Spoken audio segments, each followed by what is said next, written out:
দর্শক চান্দ্রাতে আছি গাবতলী গরুর হাটে। দর্শক আপনারা দেখতেছেন বাহাদুর যে গরুটা, এই গরুটা এখনো বিক্রি হয় নাই। গরুর দিকে তাকাইলে আসলে মনটা ভরে যায়, এত সুন্দর গরু এখনো কেন বিক্রি হয় নাই। আমরা একটু বিক্রেতা ভাইয়ের সাথে কথা বলবো। বাজারটা মেনে আমরা দর দিলাম 8 লক্ষ টাকা। আচ্ছা, সর্বপ্রথম গাবতলী হাটে আনছেন আর এই গরুটার দাম চাইছিলেন কত? 12 লক্ষ টাকা। গত বছরে এটার দাম হয়েছিল 12 লক্ষ টাকা, আমরা দেই নাই। গত বছর? গত বছরে। আচ্ছা আচ্ছা, গত বছর আমরা দেই নাই, না দিয়ে এবার নিয়ে এসেছি। এইবার তো এই অবস্থা। এবার এই অবস্থা। আচ্ছা, এবার এখন কত দাম চাচ্ছেন একটু বলেন। এখন 8 লক্ষ টাকা আমরা দাম চেয়েছি, তবে 6.5 লক্ষ টাকা হলে আমরা এটা দিয়ে দেবো। 6.5 লক্ষ টাকায় বিক্রি করলে আমাদের 5 থেকে 6 লাখ টাকা লস হবে। আচ্ছা, এবার আমি আপনাদের নাটকটা বলে দিই। আপনাদের নাটকটা কি রকম? আপনারা যখন আমাদেরকে নাটক করার কথা বলেছেন, আমি এই গরুটা 3.5 বছর পুষছি। আচ্ছা আচ্ছা আচ্ছা এর বয়স যখন 1 মাস তখন এর দাম হয় 1 লক্ষ টাকা। আচ্ছা আচ্ছা, এর বয়স যখন 6 মাস তখন এর দাম হয় 3.5 লক্ষ টাকা।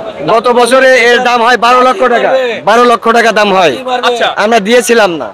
12 লক্ষ টাকা আমাদের এলাকা থেকে দাম হয়েছিল, তখন ছোট ছিল। 20 মণ মাংস আছে এর গায়ে। আচ্ছা আচ্ছা, আপনি 2 মণ মাপ দেন, 18 মণ মাংস আছে। আপনারা একটু হিসাব করেন বর্তমান বাজার অনুপাতের দাম কত। আমার দাম চাওয়াটা সঠিক না সঠিক নয়। এখন 18 মণ মাংস আছে। 18 মণ মাংস আছে। গত বছর 12 লাখ টাকা দাম দিছে, বিক্রি করেন নাই, আর এখন বিক্রি করবেন 6.5 লাখ টাকা। কিচ্ছু করার নাই তো। কিছু করার নাই। আমার তো বাড়ি যেতে হবে, এটা টাইনে নিয়ে যাবো কিভাবে আমি?